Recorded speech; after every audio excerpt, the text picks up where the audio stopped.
नमस्कार दोस्तों, मेरा नाम श्याम और आज है 3 अप्रैल 2030।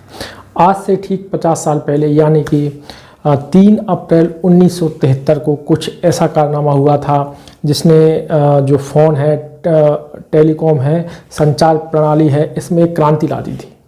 आज से 50 साल पहले क्या हुआ था हम देखेंगे। आज से 50 साल पहले 3 अप्रैल 1973 को पहला मोबाइल फ़ोन लॉन्च किया गया था। जी हाँ, ये फ़ोन जो बनाया था मोटोरोला कंपनी में जो कार्यरत थे मिस्टर कूपर जी ने ये फ़ोन बनाया था। तो इसके 1 साल पहले हम देखते हैं 1972 से उनने इस पर प्रोडक्ट पर काम करना चालू किया और लगभग 1 साल बाद एक प्रोटोटाइप लॉन्च किया। जी हाँ, तो ये जो फ़ोन था इसका वेट था 1.1 kg। ठीक है, इसमें 10 घंटे चार्ज करने के बाद आपको लगभग 35 मिनट का टॉक टाइम या समय मिलता था। 10 घंटे बैटरी को चार्ज करना पड़ता था। तो 1973 के बाद लगभग 10 साल लग गए कॉमर्शियली ऐसे फ़ोन को लॉन्च करने के लिए। तो 1983 में जब ये लॉन्च हुआ तो काफ़ी पॉपुलर फ़ोन था, पर उस समय जो इसकी कीमत थी वो थी $3,900, जो कि आज के हिसाब से लगभग $10,000 हो जाते हैं। मोटा मोटा मान लीजिए 8 से 8.5 लाख रुपए एक फ़ोन के हो जाते हैं। अब थोड़ा हिस्ट्री में पीछे चलते हैं। जब ये फ़ोन लॉन्च नहीं हुआ था तो उससे पहले टेलीफोन का ज़माना था, जो कि तार वाले फ़ोन होते हैं, हम सभी जानते हैं, उनका ज़माना था। तो उसमें लिमिटेशंस थी, सबको पता है। दिक्कत थी कि एक ही जगह पे आपका फ़ोन है, वहीं आप आसपास फ़ोन अटेंड कर सकते हैं। उसके सॉल्यूशन के रूप में कुछ लोगों ने एक कार फ़ोन नाम से एक फ़ोन लॉन्च किया, जिसमें होता ये था कि सारी डिवाइस और सारा सिस्टम एक कार के अंदर लगा होता था और वो जैसे कार जहाँ खड़ी होती थी उसी को एंटीना निकाल के वहाँ पे उसका उपयोग किया जा सकता था। पर उसकी भी लिमिटेशंस थी, मतलब उसकी भी कुछ रोकें थी, अवरोध थी, दिक्कतें थी उसमें भी। तो फिर मोबाइल फ़ोन के लिए प्रेरणा स्रोत यही फ़ोन बना। कौन सा फ़ोन? Car phone. जी हाँ, तो कार फ़ोन की लिमिटेशंस को देखते हुए अलग अलग लोगों ने अलग अलग लैब बनाए। जैसे नोकिया ने अपनी लैब में इसके प्रयोग चालू कर दिए थे। इसके बाद हम जैसे कि बता ही चुके, मोटोरोला ने अपना पहला फ़ोन बनाया था। जी हाँ, तो मोटोरोला ने सक्सेस पाई और 1973 में उन्होंने अपना पहला कॉल, जो उनके अपोजिशन में थे, जो प्रतिद्वंदी थे, उनको फ़ोन लगा के हेलो बोला और उनको बताया गया कि साहब ये पहला फ़ोन, मोबाइल फ़ोन लॉन्च कर दिया गया। मोबाइल का मतलब ही होता है चलता फिरता, मतलब जो कि स्टेशनरी अर्थात स्थिर ना हो उसे हम कहते हैं मोबाइल। बिल्कुल। अब स्क्रीन पे आप देख ही चुके हैं कि ये मोटोरोला का पहला फ़ोन था। काफ़ी बड़ा आपको दिख रहा होगा, एक डब्बा था। लगभग 1 किलो और 100 ग्राम वजन था। 10 घंटे बैटरी चार्ज करने के बाद लगभग 35 मिनट तक आप बात कर सकते थे।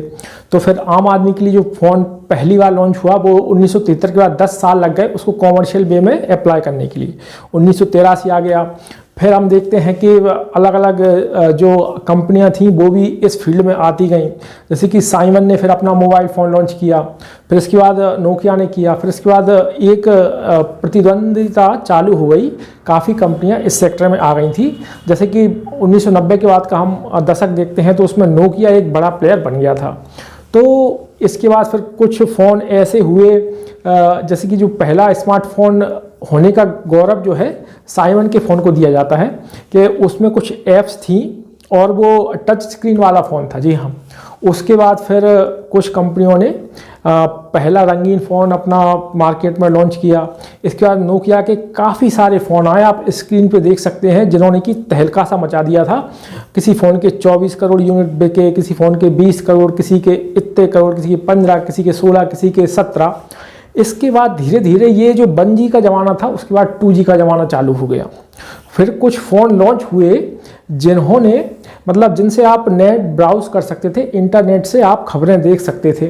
कुछ उसके बाद फिर कुछ फ़ोन लॉन्च हुए उनमें आप टेक्स्ट मैसेज भेज सकते थे। उसके बाद जो फ़ोन लॉन्च हुए उनमें कैमरा जो था, कैमरा इनबिल्ट था, तो आप कुछ 10, 20, 25, 50 फ़ोटो खींच सकते थे।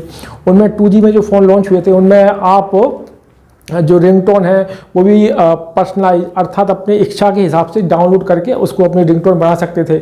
उससे पहले क्या था कि जो मोबाइल हैंडसेट में सेव रिंगटोन वगैरह होती थी उनका उपयोग करना होता था आपको। इसके बाद क्या हुआ कि जैसे जैसे समय आगे बढ़ते गया 90, 92, 95, 96, तो नोकिया के जो बजट माफ़ कीजिए, नोकिया के जो कीपैड वाले फ़ोन थे उन्होंने तहलका सा मचा दिया कि भैया ये फ़ोन है, ये फ़ोन है। नोकिया की NC सीरीज़ काफ़ी फेमस हो गई।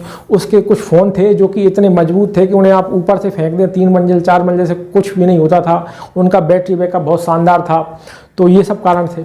उसके जब ये 2G के बाद जो प्रकरण चालू हुआ 3G, तो 3G से फिर स्मार्टफोन बहुत ज़्यादा एक्टिव होने लगे। अब हम थोड़ा एप्पल के बारे में बात कर लेते हैं। 2007-8, जी हाँ, तो 2007 में एप्पल का आईफोन, जो पहला आईफोन था, वो बन के तैयार हो गया। जी हाँ, तो जब स्टीव जॉब्स ने इसको लॉन्च किया तो इसने एक तहलका मचा दिया कि इसमें आपको एक स्क्रीन दी गई थी। स्क्रीन पे आपको टच करना था, वही आपको इंटरनेट वहीं से मिल जाता था, वहीं से आप गाने सुन सकते थे, सारा का सारा काम हो गया। इसके प्रतिद्वंदिता में कंपटीशन में HTC ड्रीम नाम का HTC ने अपना एक फ़ोन लॉन्च किया जो कि बेस्ड था एंड्रॉयड प्लेटफॉर्म पे। एंड्रॉयड से चलने वाला ये HTC का, जो कि आप स्क्रीन पर देख रहे हैं, पहला फ़ोन था। ये भी काफ़ी गजब का फ़ोन था। जी हाँ, तो फिर एप्पल ने अपने और एडवांस कुछ फीचर उसमें ऐड करने चालू कर दिए। जैसे 4G जब आया तो 4G में फ़ोनों की स्पीड जो है काफ़ी हद तक और ज़्यादा बढ़ गई। फ़ोन काफ़ी एक्टिव होने लगे। में हुए ही नहीं, 3 कैमरा सेटअप के साथ विश्व का पहला फ़ोन लॉन्च किया था। जी हाँ, तो एप्पल ने फिर अपने फ़ोन को, जो उसकी सीरीज़ थी, iPhone 1, iPhone 2, iPhone 3, ऐसे हर साल एक फ़ोन लॉन्च करता गया। और फिर फ़ोनों में भी काफ़ी अपने आप में प्रतिद्वंदिता होती गई, एक के बाद 3। आजकल हम देख रहे हैं बिल्कुल 10,000 से कम की रेंज के भी जो फ़ोन आ रहे हैं उनमें ट्रिपल कैमरा का सिस्टम दिया रहता है। काफ़ी अच्छी आपको बैटरी बैकअप मिल जाता है, डिस्प्ले क्वालिटी भी काफ़ी अच्छी होती है और तरह तरह की मतलब सुविधाएं आपको काफ़ी कुछ मिल जाता है। अब चूंकि अब आ गया है 5G का ज़माना, तो 5G में क्या होता है, 5G में एक तो स्पीड काफ़ी तेज़ मिलती है और एक शब्द का प्रयोग हम करना चाहेंगे, internet of things, IoT। Internet of things से मतलब ये होता है वो सारी डिवाइसेस जो कि इंटरनेट से डायरेक्टली कनेक्ट हो सकती हैं। जी हाँ, जैसे कि आप अपना फ़ोन ले लीजिए, ठीक है, जैसे आप अपना सीरी का स्पीकर ले लीजिए, या फिर जो अमेजन का एलेक्सा है, गूगल का है जो स्पीच जो रोबोट है उनका जो है। तो ये जो सारी चीज़ें आजकल हम यहाँ तक भी देख रहे हैं कि ये पूरा का पूरा होम जो है वो आप अपने वर्चुअल असिस्टेंट से कंट्रोल कर सकते हैं कि भैया हमारी लाइट क्लोज कर दी जाए, लाइट चालू कर दी जाए, पंखा ऑन कर दिया है, बंद कर दिया है, टीवी चालू कर दिया है, टीवी क्लोज कर दिया है, जो हमारा घर है इसकी जो मेन डोर है ये बंद कर दिए जाए। मतलब सारा का सारा प्रोसेस आसानी से हो सकता है। तो इसे हम कहते हैं इंटरनेट ऑफ थिंग्स। अब हम बात करने वाले हैं फ्यूचर ऑफ फोन्स की, ठीक है। तो सबसे पहले मैं कुछ पहले जो फ़ोन है, जैसे कि अभी कुछ साल पहले जो सबसे पहला विश्व का सैमसंग ने जो फ़ोन लॉन्च किया, फोल्डेबल फ़ोन, तो उसने भी काफ़ी धूम मचाई। तो मतलब फ़ोन पूरा फोल्ड हो जाता है ऐसे करके ऐसे, और आपको बिल्कुल दिखता नहीं है कि ये 2 स्क्रीन है, बिल्कुल आपको ऐसा ही लगेगा कि ये एक ही स्क्रीन है। उसके भी अलग अलग वेरिएंट अब धीरे धीरे आने लगे हैं। पहले सिर्फ सैमसंग ने लॉन्च किया था, फिर अब अलग अलग कंपनियाँ अपने हिसाब से ये फोल्डेबल स्क्रीन लॉन्च करती जा रही हैं। तो इनका अपना एक महत्व है। जी हाँ, तो आगे फ़ोन कैसे होंगे फ्यूचर में? फ्यूचर में फ़ोन होंगे कि जो बियरेबल गैजेट की तरह होंगे। जैसे मान लीजिए आजकल आप जो अपने हाथ पे घड़ी बांध लेते हैं या ट्रैकिंग की वॉच बांध लेते हैं या कुछ भी ऐसा, तो मतलब आपने हाथ में अपने यहाँ पहना हुआ है घड़ी, यहीं से आप मतलब उसको देख सकते हैं, कॉल उठा सकते हैं, सारा काम और जो भी है पूरा मतलब क्या कह सकते हैं कि मतलब सारा का सारा काम आप बिना मतलब ये एहसास हुए कि हमने फ़ोन हमारे साथ है आप कर सकते हैं। इवन आप प्रोजेक्टर की तरह भी उसको उपयोग कर सकते हैं। आगे आके हो सकता है आप जैसे किसी से बात कर रहे हैं तो आपको ये लगेगा ही नहीं कि हम उससे इतने दूर हैं, आपको ऐसा लगेगा, ऐसा प्रतीत होगा कि ये जो भी व्यक्ति है हम उसके सामने खड़े हैं, वो हमारे सामने खड़ा है। बिल्कुल सही है। तो आगे काफ़ी कुछ बदलाव आने वाला है, तो बने रहिए हमारे साथ ऐसी तमाम दिलचस्प रोचक जानकारियों के लिए। और अपना अमूल्य समय देने के लिए बहुत बहुत धन्यवाद। फिर से आपको याद दिला दें, मिस्टर कूपर जिन्होंने विश्व का पहला मोबाइल फ़ोन लॉन्च किया, उनको सभी कोटि कोटि धन्यवाद देने की आवश्यकता है, क्योंकि उन्होंने ही मानव को एक नए पथ पर अग्रसर किया कि फ़ोन सिर्फ ऐसा ही नहीं, ऐसा भी हो सकता है।